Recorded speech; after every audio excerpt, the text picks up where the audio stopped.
Hi, I'm Ann Sparacco, host of SHRM's All Things Work podcast. If work feels overly complicated, here's something that might help. Paylocity's one platform for HR, finance, and IT delivers AI powered automation, centralized workforce data, and flexible time tracking to support teams during busy seasons. With mobile clock ins and intelligent insights all in one place, confident decisions come easier. Learn more about how Paylocity helps streamline work and brings teams together at paylocity.com/one. Are they doing a good enough job at a phrase that I absolutely adore, which is, are they inspiring calm? Recognizing that their employees are going to take cues from them in this kind of strategic architect framework. Are they inspiring calm? Recognizing that we live in a world that is complicated, that is confusing, that in moments is just plain scary.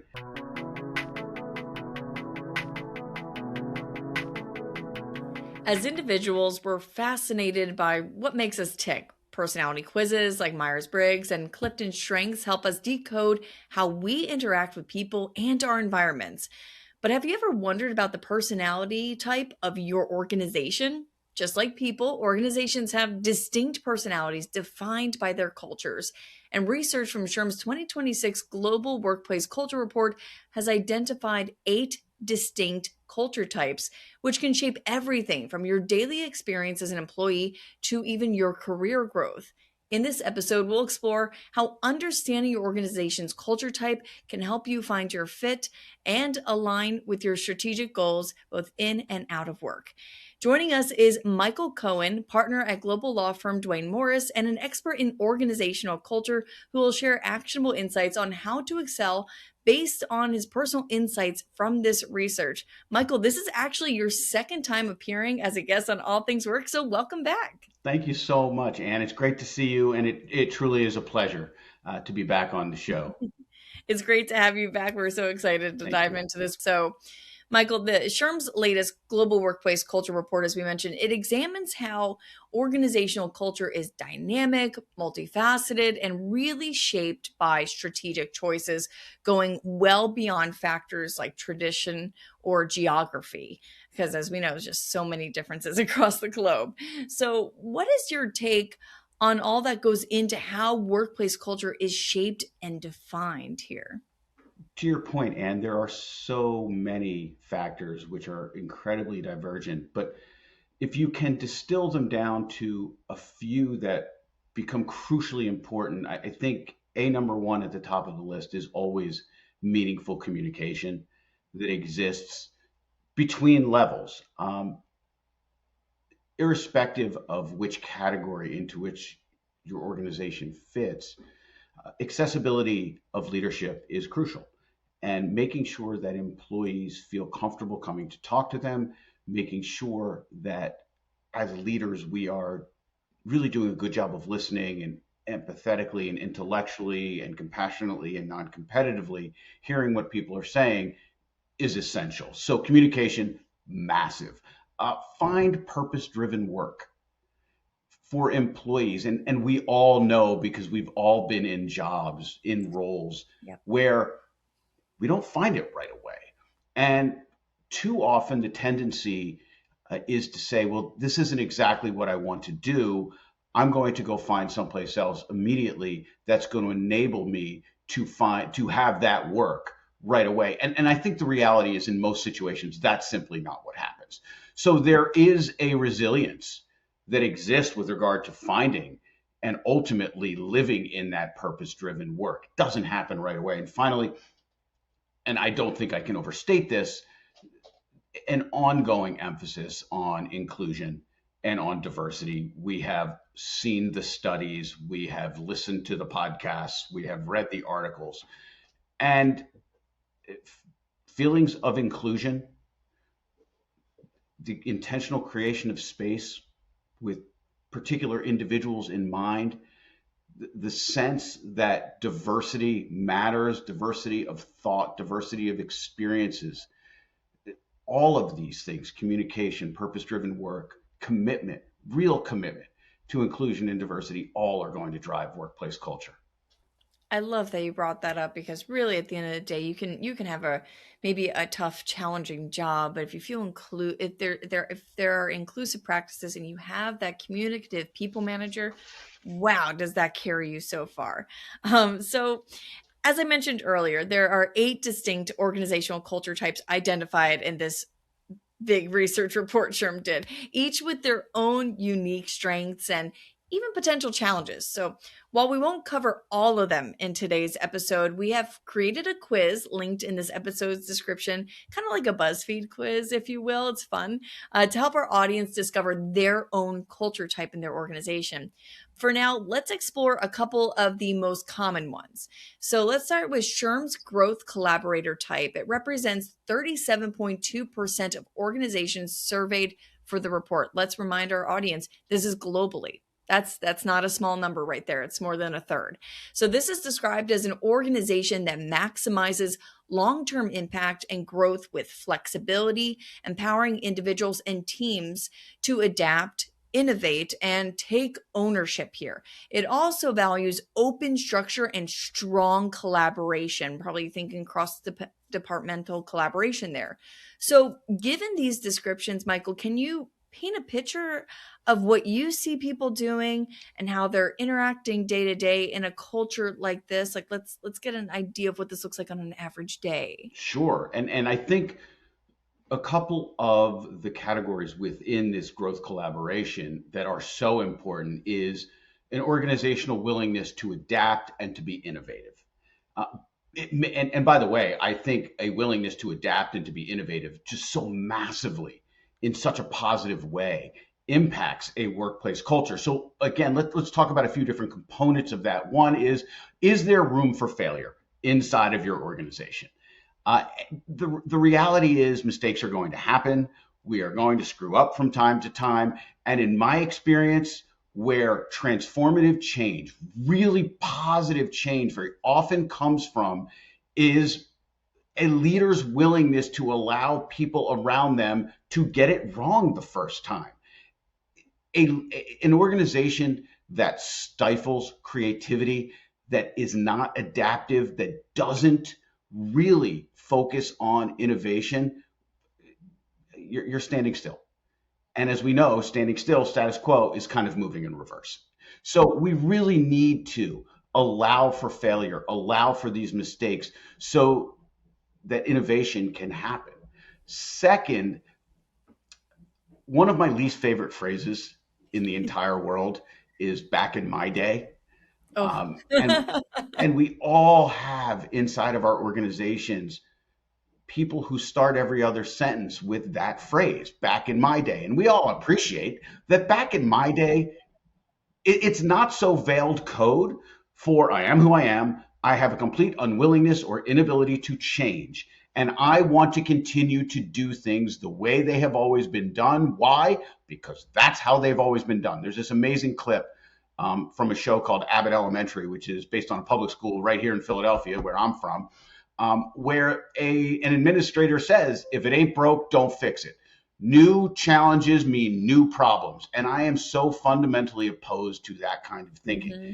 And back in my day, and that is not to say we ignore the past, we cannot ignore the past, but Right. being mired in it, having an unwillingness to move forward will just so significantly stifle, again, being adaptive, being innovative. And finally, and I know there's some controversy around this word.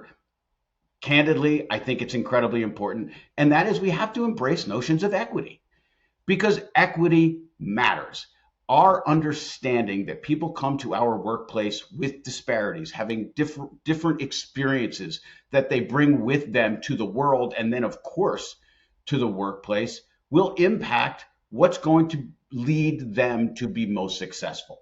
So until and unless we understand what motivates them based on these prior experiences that they have had, embrace notions of equity, we're not going to be able to be as innovative. We're not going to be as adaptive.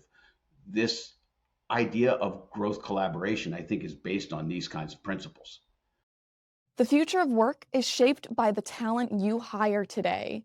Join us in Dallas, Texas, April 19th until the 22nd to gain the tools and strategies to build a stronger, more resilient workforce at SHRM Talent 2026. Learn more at shrm.org/talent26-podcast. You talked about collaborative openness. It's something SHRM really pushes forward internally. We always say, what do our leaders say? Our leaders say fail fast, which means try new things, give it a shot, but learn quickly as to what went wrong so we can make changes and innovate, like you said. So I love that you brought all of that up. And for our audience who takes our quiz and discovers their organization is a growth collaborator, what are some practical ways they can really leverage this type of environment to maximize their own growth and impact? You kind of touched on this a little bit, but are there specific mindsets or behaviors that tend to thrive in this type of culture? I think there are. I think first we need to enhance team-based decision making. Let's make sure that people have a voice. Let's make sure that it's not just because this is not like one of the other frameworks where it is hierarchical and it is very leadership centric. This is a more of a collaborative kind of an approach. So I think different voices and different perspectives, a diversity of thought will enhance the experience. We need to push people outside of their comfort zone. I outside of being called husband and outside of being called dad, my favorite thing in the whole wide world to be called is Coach Mike. I coach an 18 and under very competitive girls softball team, have for about 10 years. And one of the things that I insist from my players all the time is that they get comfortable being uncomfortable. The world is hard. And again, if we stay mired in the things that we have done and the way we have always done them, we simply will not grow. So we have to be comfortable being uncomfortable. And we want to create this diversification of work, as we talked about before. It doesn't always happen right away. And there are times where it gets frustrating when we can't find it exactly as quickly or as, with as much facility as we would like to. But finding this growth, this diversity of work is important in terms of the mindset. So when we talk about a mindset for this kind of organizational structure, there's something called an outward mindset that really puts others ahead of ourselves.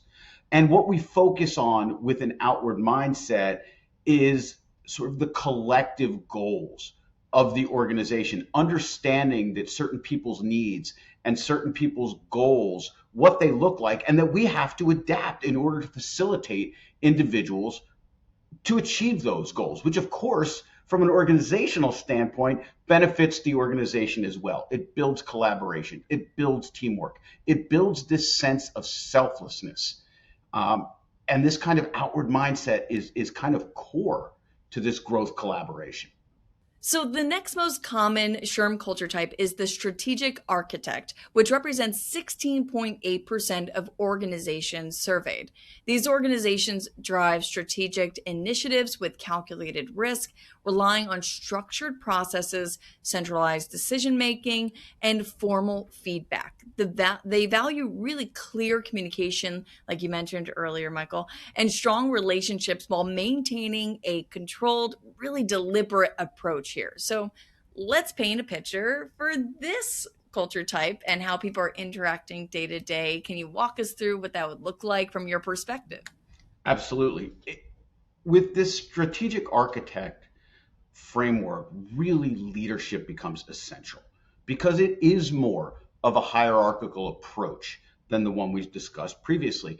So I think what becomes seminal to the success of this kind of a framework is humanistic leadership that becomes accessible, people feeling like and understanding that the people to whom they report in a meaningful way are there for them. Are leaders leading with empathy? Are they engaging in human interactions, non-work related interactions, sharing interests, talking about things that exist outside of the workplace? Are they doing a good enough job at a phrase that I absolutely adore, which is, are they inspiring calm?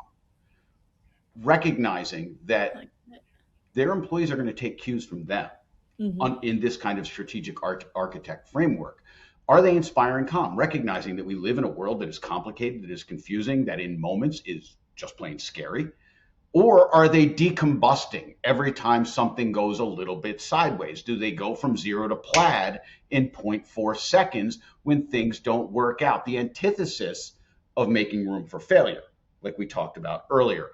Are they expressing gratitude?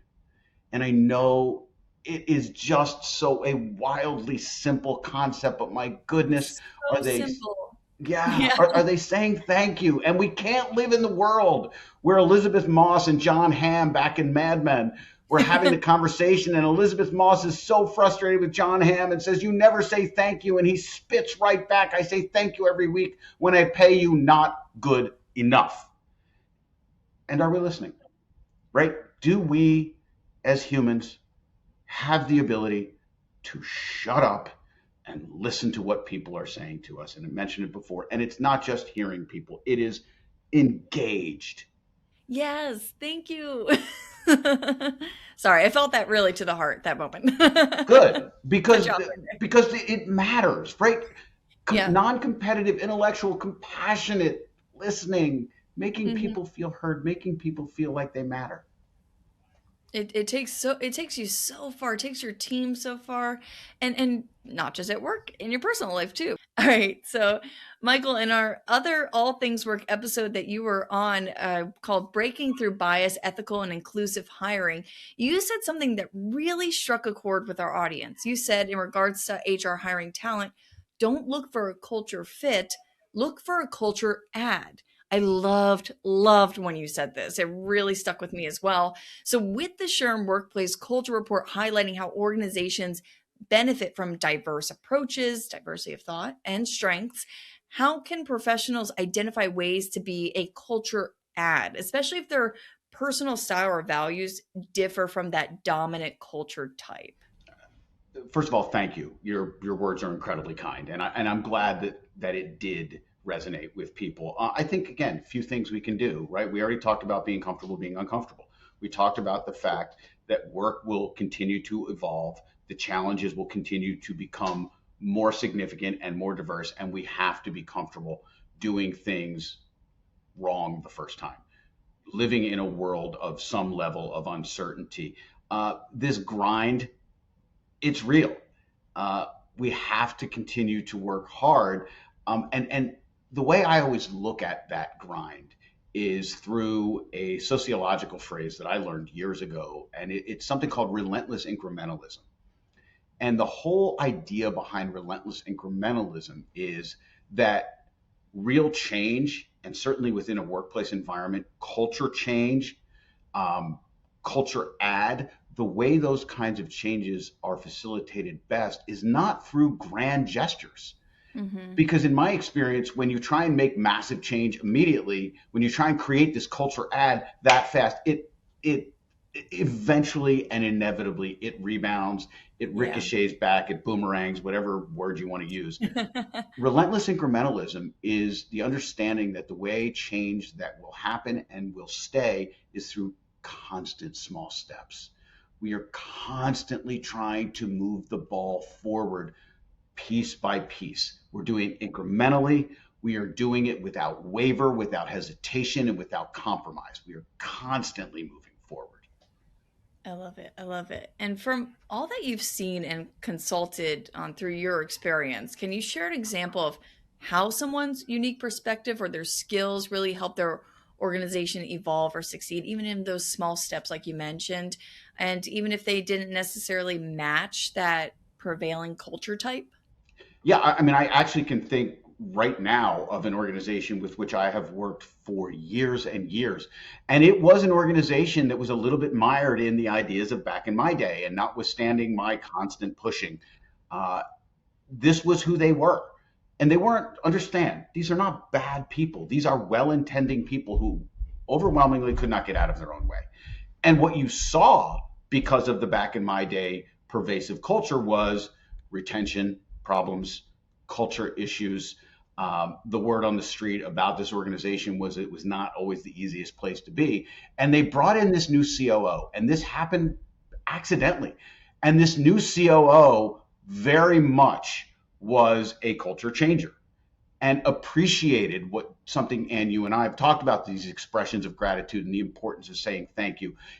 This CEO, he appreciated the importance of listening and of inspiring calm. And what you saw, and it didn't happen overnight, but what you saw was, because it was a top-down kind of an approach, was a meaningful change in culture. And of course, what that led to was increased retention.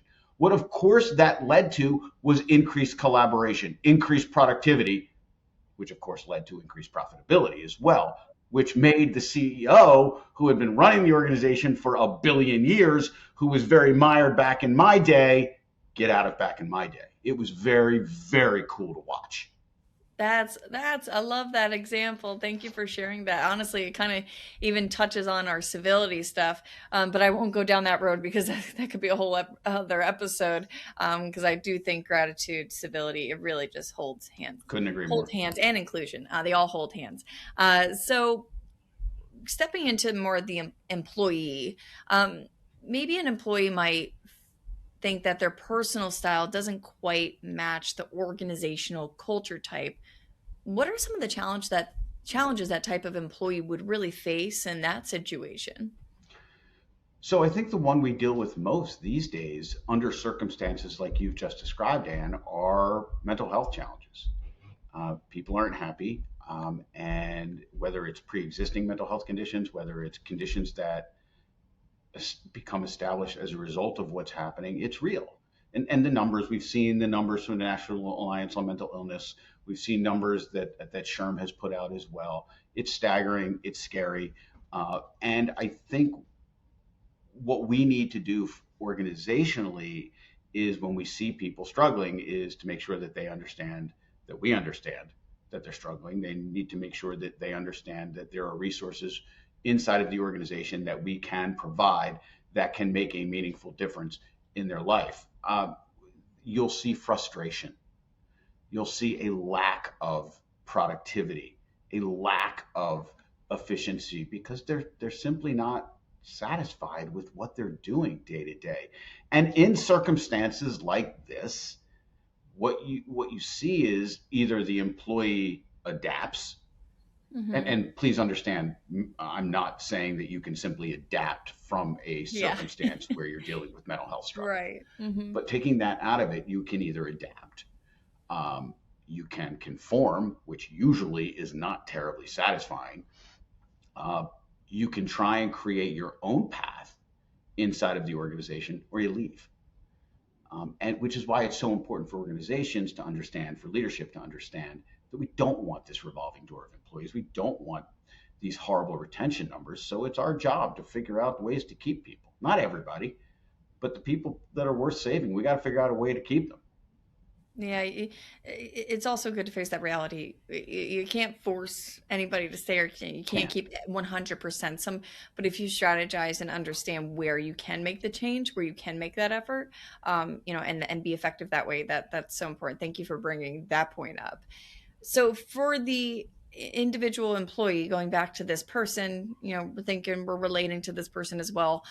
Are there warning signs that a culture type may not be serving their growth, career goals, or even, like you said, their overall well-being? Because somebody might be in the growth collaborator, but they, are way better in this other culture type defined by our research.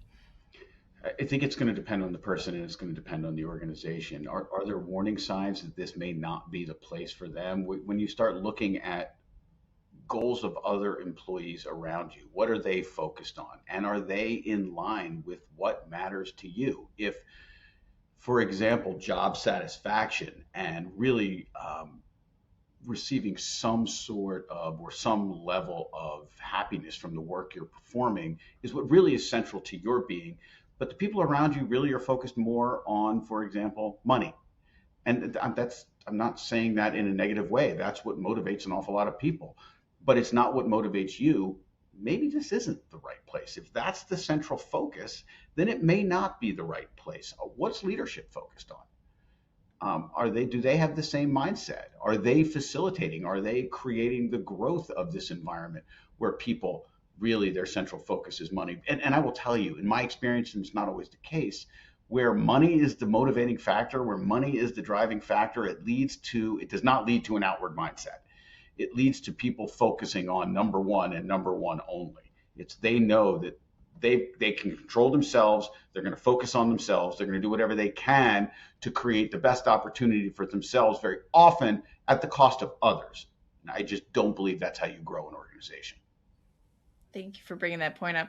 I would love to close it up for our audience. If you could provide one piece of advice for employees about thriving in any culture type, what would that be for them? Let's leave off with like a good note to help us take one step forward. Sure. And I'm going to go back to Coach Mike mode Yes. and the conversations that I have with my young women all the time.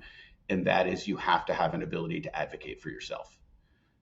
In many organizations, if you are not willing to speak truth to power, if you are not willing to talk about the accomplishments that you have had, assuming a realistic view of those accomplishments, ain't nobody else going to care. You have to be able and willing and comfortable, even in a wildly uncomfortable circumstance, letting people know what you need and why you need it, and how it ultimately is not just going to benefit you, but how it's going to benefit the organization. The ability and the willingness to advocate for oneself is an art that, frankly, is very, very difficult to master, but can be a superpower. Wow. And I know that's not always easy to do for people, but trying to remind yourself to feel confident, try to create that confidence in yourself to do that. That's a big thing for employees to do. Completely agree. Beautiful note to end on. Coach Michael Cohen, thank you so much for joining us again on All Things Work. We learned so much, and again, we could have dive so much deeper into this report, but we tried to at least address the top two. So thank you so much for really giving us a realistic perspective into these culture types. Thank you so much, Anne. It really was a lot of fun. All right, that's all for this week. We'll catch you next time. Working around complexity is the norm. But what if it didn't have to be? Imagine never second-guessing payroll. Real-time expense data that puts you in control. And automated workflows that take repetitive tasks off your plate. That what if is now a reality. One unified platform for HR, finance, and IT. SHRM.